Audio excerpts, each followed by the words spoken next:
It was a June evening in 2015. In the quiet, moneyed seclusion of South Weald, Essex, 64-year-old John Edward Palmer, the man Britain labelled Goldfinger, was burning rubbish in his garden. He didn't know a tiny spy hole had been drilled into his perimeter fence, or that a silence point .32 caliber revolver had him in its sights. In that single moment, decades of greed and criminal alliances caught up with him. 6 rounds struck his body.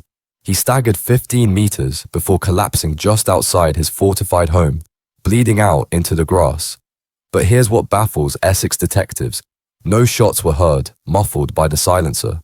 No alarms triggered, and most damning of all, no immediate murder investigation. But who killed Palmer, and why? And why the spy hole in his fence? This wasn't just a murder, this was an execution, a contract killing buried beneath silence, power, and fear. Welcome to Crime Pulse. If you're new here, hit subscribe and join our growing community digging into the UK's most dangerous criminal underworlds. Like, share, and turn on notifications so you never miss a case. Now, brace yourself. We're about to descend into the life and violent death of John Palmer, a man who turned gold into a curse. To understand Palmer's murder, you must go back to the Brinks Mat Depot at Heathrow on November 26, 1983. The Brinks Mat Depot was no bank vault. It was a low-slung concrete fortress in a maze of warehouses where high-value goods, cash, diamonds, gold, moved under heavy guard. That morning, the robbers, led by career criminal Brian Robinson, had an inside man, security guard Anthony Black. At 6:40 a.m., Black let them in. They doused the guards in petrol, held guns to their heads, and demanded the vault codes. What they found inside was beyond their wildest plans. Not just cash, but crates of gold bullion, each bar stamped with a refinery mark, heavy as a brick and worth thousands. In 40 frantic minutes, they hauled out 3 tons, plus diamonds and cash, and vanished into the morning fog. The gold was a problem. It wasn't cash you could spend at a pub, or diamonds you could fence in Hatton Garden. Gold bullion was traceable. Every bar had a serial number, a paper trail. Selling it raw would light up every police radar from London to Interpol. The robbers needed someone to make it disappear, someone who could turn those bars into untraceable cash. That's where John Palmer comes in. In 1983, Palmer was no kingpin. He was a 33-year-old jeweler from Bristol, running Scadlin Limited, a small shop dealing in gold and second-hand rings. But behind the counter, Palmer was building something else, a clandestine smelting operation at his home in Lansdowne, a quiet suburb of Bath. His setup was deceptively simple, a backyard shed, reinforced with concrete, housing industrial furnaces capable of melting gold at 1,000 degrees Celsius. To neighbors, it was just Palmer tinkering with his trade. To the underworld, it was a gold mine. Palmer's genius was in the process. He'd take a Brinks Mat bar, pure 24-karat gold, and melt it down with scrap metal, old jewelry, anything to dilute the purity and erase the refinery marks. The result was a new, untraceable alloy, poured into ingots or reshaped into jewelry. From there, it flowed through Scadlin's books, masked as legitimate sales. But Palmer thought bigger. He funneled the gold to Swiss banks, Liechtenstein shell companies, and Cyprus brokers, global financial hubs where questions were rarely asked. A single bar, worth £10,000, could be broken down, sold, and deposited as clean cash in days, yielding millions for the heist's masterminds. Palmer wasn't the heist's architect. That was Kenneth Noy, a Kent-based crook with a sharp mind and sharper connections. Noy, already under police watch for fencing stolen goods, needed a launderer who could handle the scale. Palmer was his man, introduced through underworld whispers. By early 1984, gold was moving from stashed hideouts, lockups, car boots, even suburban garages, to Palmer's shed. The operation wasn't flawless. Cash deals left gaps in Scadlin's records, and Palmer's sudden wealth, a new Mercedes, extensions to his bath home, raised eyebrows. By 1985, the Metropolitan Police's flying squad was closing in. They raided Palmer's Lansdowne home, finding furnaces, molds, and traces of gold residue. His partner, Garth Chappell, was convicted and jailed for 10 years for handling stolen goods. Palmer, however, was untouchable. At his 1987 trial at the Old Bailey, he played the naive businessman, claiming he bought the gold in good faith, unaware of its origins. His charm was electric. He blew kisses to the jury, cracked jokes, and walked free. The press dubbed him Goldfinger, a nod to the Bond villain with a Midas touch. The heist's aftermath was bloody. The gold didn't just enrich criminals, it tore them apart. By the late 1980s, the curse of Brinks Matt was whispered in underworld pubs. Robbers and associates started dying, shot, stabbed, or vanished. Beyond the named casualties, like robbers and informants, others tied to the heist met grim ends. Dale Moore, a suspected associate involved in moving the gold's proceeds, was shot dead in 2005 in a seemingly unrelated gangland hit in London. His death, like those of Billy and Flo Robinson in Tenerife, 2006, and Gary Lee in Marbella, 2010, fueled speculation of a cleanup operation targeting anyone who knew too much about the gold's trail. These killings, scattered across years and borders, point to a relentless vendetta, one that may have caught up with Palmer in 2015, tying his murder to the heist's long shadow. Brian Robinson's brother-in-law, Anthony Black, turned informant and survived under protection. Others weren't so lucky. The gold's trail fueled paranoia, double crosses, and retribution. Palmer, though, stood apart, his acquittal a shield, his wealth a fortress. The Brinks Matt heist wasn't just a crime. It was a spark that lit a fire across the underworld, one that would burn for decades. And for Palmer, it was only the beginning. By the early 1990s, John Palmer had left Bristol's grey streets for Tenerife's golden shores. No longer just Goldfinger, the man who melted Brinks Matt's bullion was crafting a new empire of sunlit scams and shadowed deals. From Canary Island timeshares to Essex's Underworld, his wealth built a fortress, but every deal sowed the seeds of his downfall. Tenerife in the 1990s was a British holiday mecca, cheap flights, endless sun, and a booming timeshare market. Palmer saw opportunity where others saw sunburned tourists. From his base in Playa de las Americas, he built a labyrinth of companies, 122 by some counts, with 60 bank accounts across the Caribbean, Cyprus, and Switzerland. His flagship was Island Village, a timeshare operation that promised punters a slice of paradise, a week in a sea view apartment for a few £1,000s up front. The pitch was slick. Salesmen, trained to spot vulnerability, targeted British pensioners and working-class families at airport lounges or hotel bars. Sign today, save thousands, they'd urge, pushing contracts riddled with fine print. Buyers soon learned their ownership was worthless. Units were oversold, maintenance fees skyrocketed, and resales were impossible. By the time complaints piled up, the money was gone, siphoned through Palmer's offshore maze. The scam defrauded 17,000 victims, netting £20 to £30 million over a decade. Palmer lived like a sultan. His Tenerife villa, perched above the coast, boasted marble floors, a private pool, and a fleet of sports cars. He mingled with high society at charity galas, his wife Marnie Ryan and daughters by his side, projecting the image of a legitimate tycoon. Timeshares were Palmer's public face, but his empire thrived on darker trades. In the early 1990s, Palmer forged ties with Russia's post-Soviet underworld, helping establish Russia's first timeshare company, a venture that drew him into Moscow's chaotic criminal landscape. Regular flights to Russia, documented in Spanish police files, linked him to oligarchs and mafia figures laundering money through Western assets. Rumored dealings with Romanian crime groups in Tenerife further cemented his role as a linchpin for Eastern European cash flows, adding a global layer to his enemies. Gold from Brinks Matt had taught him how to erase a money trail, and rumors tied his network to drug profits and smuggled goods, though proof was scarce. Back in Britain, Palmer's roots ran deep into Essex, a county where farmland met organized crime. The 1990s saw Essex's underworld thrive. Drugs flooded ports like Tilbury, and London's old-school gangs relocated to its quiet estates. At the center was David Hunt, a towering figure known as Longfellow, whose syndicate ruled through fear and loyalty. Hunt's empire, detailed in the Sunday Times, spanned protection rackets, drug smuggling, and money laundering. Palmer's offshore network could have cleaned Hunt's cash, drug profits, extortion hauls, through Tenerife's timeshare front. Properties in Spain, bought with laundered funds, were a favorite for British crooks.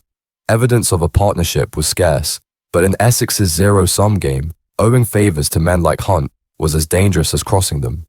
Palmer's paranoia grew. He wore a bulletproof vest under his suits, hired bodyguards, including an Iraqi associate and trusted few. His Tenerife office, with locked safes and complex financial records, was a hub for his empire, run by fixers, accountants in London, nominees in offshore jurisdictions like the Isle of Man, and bankers in financial hubs. His level breeds enemies, an Underworld said. Those enemies weren't just in Spain. By the late 1990s, Palmer's empire was fraying. The pressure of juggling scams, international deals, and mounting enemies took its toll. Cocaine addiction gripped him, fueling erratic outbursts that alienated his staff and strained his marriage to Marnie Ryan. In 2001, British authorities, tipped off by furious timeshare victims, raided his Tenerife operations. The evidence was damning: forged contracts, hidden accounts, and a trail of ruined lives. At Bristol Crown Court, Palmer was convicted of masterminding a massive timeshare fraud, sentenced to 8 years. He served just over 4 years, released in 2005 with his fortune diminished and his reputation in tatters. A shadow of the Goldfinger legend, he emerged financially gutted, distrusted by the underworld, his weakened state making him a loose end ripe for silencing. Underworld whispers suggested he was suspected of being an informant for dodging earlier charges. In 2007, Spanish police raided his operations again, charging him with fraud, firearms possession, and money laundering, though no convictions followed. With David Hunt's influence lingering, Palmer was no longer the untouchable tycoon, just a man marked by his past. John Palmer's home was a fortress of his own making. High electric gates, state-of-the-art CCV, and a sprawling garden shielded his mock Tudor mansion from prying eyes. At 64, he was no longer the flashy Tenerife tycoon, but a man living on borrowed time, fresh from gallbladder surgery and facing a fraud trial in Spain. That afternoon, he was burning rubbish in his garden, a mundane task for a man who'd outrun cops and crooks for decades. Then, at close range, a gunman fired 6 shots from a silence point .32 caliber revolver. The bullet struck Palmer's chest and body, and he staggered 15 meters toward his house before collapsing in the grass. The killer was no amateur. He'd scouted the estate for days, exploiting a blind spot in Palmer's CCTV, a gap in coverage near the garden fence. A small hole, scratched through the wood, gave him a clear line of sight. He left 5 bullets in Palmer's body. One was never found, and escaped over the fence, vanishing into Essex's rural landscape. The silenced weapon likely muffled the shots, leaving no reported sounds from neighbors. The only traces were the bullets and a trail of speculation that would haunt the case. When police arrived, called by Palmer's partner, Christina Ketley, they saw a man collapsed in his garden, fresh surgical scars on his abdomen. Palmer had undergone gallbladder surgery recently, and officers, assuming a medical complication, ruled the death non-suspicious. The blunder wasn't just a mistake, it may have roots in a darker truth. Operation Tiberius, a 2002 Metropolitan Police probe, exposed Palmer as a figure shielded by corrupt officers who traded intelligence with crime lords. These bent cops, allegedly embedded in London's underworld, could have dulled early responses to his death, whether through negligence or design. The killer's boldness, striking in broad daylight, leaving no trace, suggests confidence that police scrutiny would falter, perhaps due to Palmer's old protections. The body was sent to a mortuary without forensic scrutiny. For 6 days, the case sat dormant, critical evidence exposed to the elements. A routine post-mortem revealed the truth: 6 gunshot wounds, mistaken for surgical scars. The oversight was catastrophic, delaying the investigation and giving the killer a head start. His partner Christina Ketley said, "It haunts us every day to think that whoever was responsible was clearly watching John, stalking him like an animal before so brutally and callously ending his life." Ketley's words captured the family's anguish. More than a grieving partner, Ketley was convicted in 2001 for her part in the Tenerife timeshare fraud, managing offshore accounts and property deals under Palmer's empire. Spanish and British authorities kept her under surveillance, suspecting she held keys to his financial web. Her insider status raises questions. Did she know who stalked Palmer? Her £100,000 reward for information remains unclaimed, but her silence, whether from loyalty or fear, adds a layer of mystery. The police's error wasn't just procedural, it was personal, compounding their grief. Essex police scrambled to recover, cordoning off the estate and combing the grounds, but the outdoor crime scene made it worse. Palmer's garden, exposed to June's rain and heat, degraded potential evidence, blood spatter, footprints, even DNA on the fence where the spy hole was drilled. Outdoor scenes, as Essex police noted, are forensic nightmares. Wind scatters fibers, animals disturb traces, and time erodes what's left. The 6-day delay meant critical clues, like tire tracks or discarded tools, were likely lost to weather or routine groundskeeping. The 5 recovered bullets offered hope for touch DNA, but handling during recovery and exposure to elements reduced their viability. This forensic black hole gave the killer a head start that detectives still struggled to overcome. The trail was cold. Palmer's murder wasn't random. His life, built on gold, fraud, and secrets, had made enemies from London to Tenerife. The timing was telling.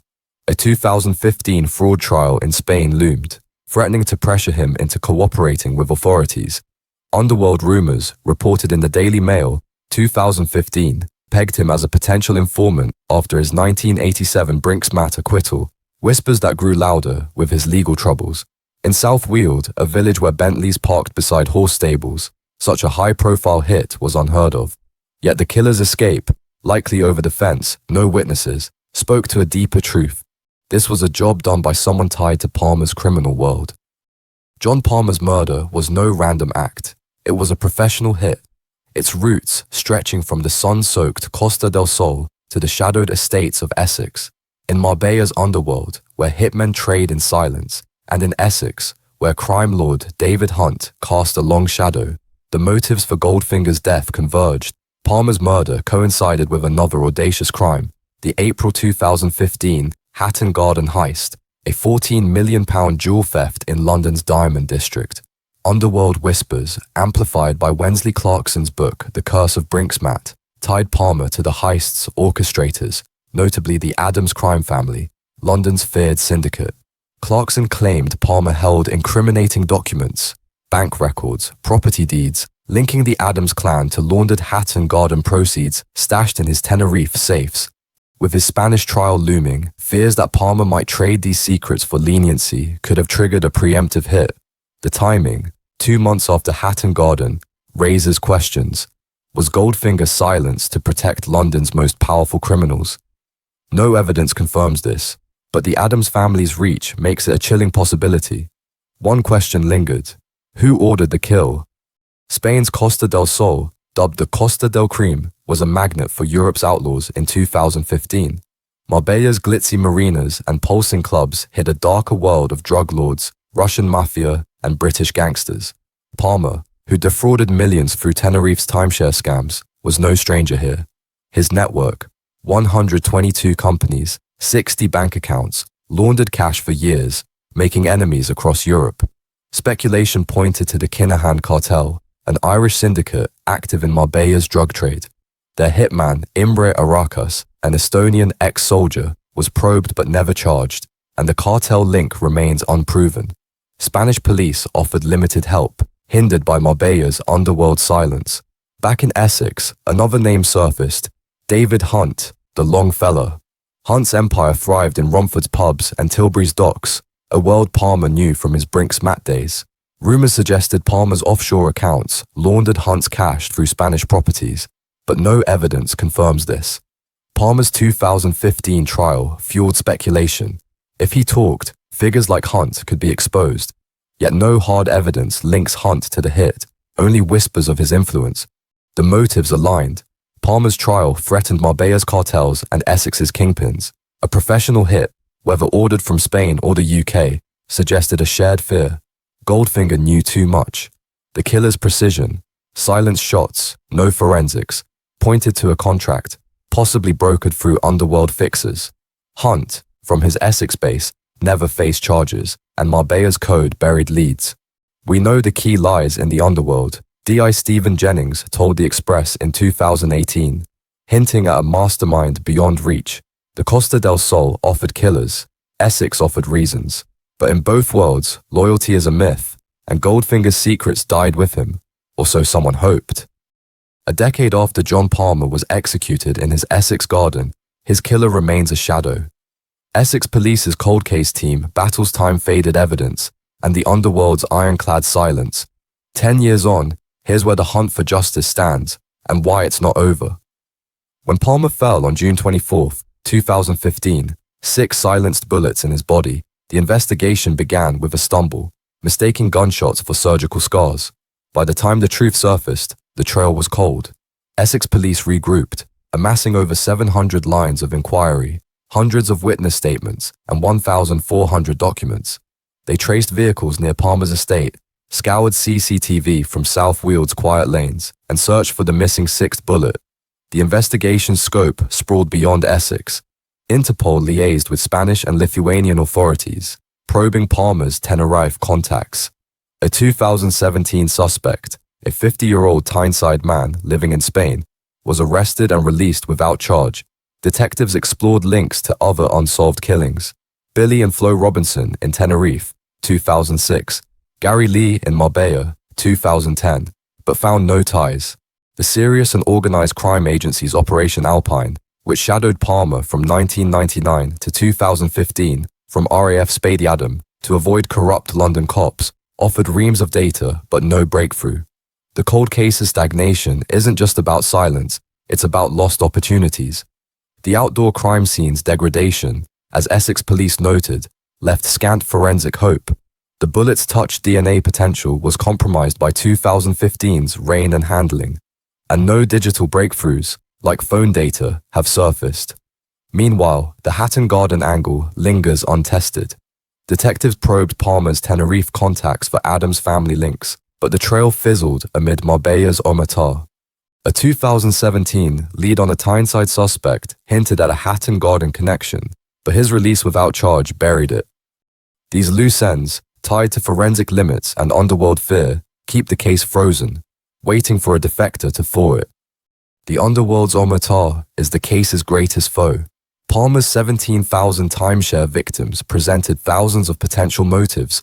Allegations of ties to corrupt Metropolitan Police officers complicated early leads. A £100,000 reward, offered by Palmer's partner, Christina Ketley, sits unclaimed. Tips arrive via Essex Police's online portal or live chat, but none have cracked the case. Forensic advances, like touch DNA analysis, could potentially revisit the 5 recovered bullets, though compromised 2015 evidence limits hope. Digital forensics, such as phone record analysis, remains unexplored publicly. The IOPC cleared Essex Police of gross misconduct over the initial blunder. Ketley's anguish endures, her hope pinned on an underworld defector breaking the silence. As of June 18, 2025, Palmer's murder remains unsolved. The investigation pursues Palmer's international contacts, including Tenerife and Marbella networks. A 2023 lead, claims of an Eastern European hit squad, was explored but unconfirmed. The case hinges on a break, a defector, a forgotten clue, or a forensic advance. No information is too small. Essex Police stress, urging tips at www.essex.police.uk. For Christina Ketley, the weight is torment, her hope resting on someone, somewhere, speaking out. Do you hold the key? Contact Essex Police with any lead, no matter how small. And for more on Britain's crimes, subscribe to Crime Pulse. Join us as we dig deeper, keeping the pulse of justice alive.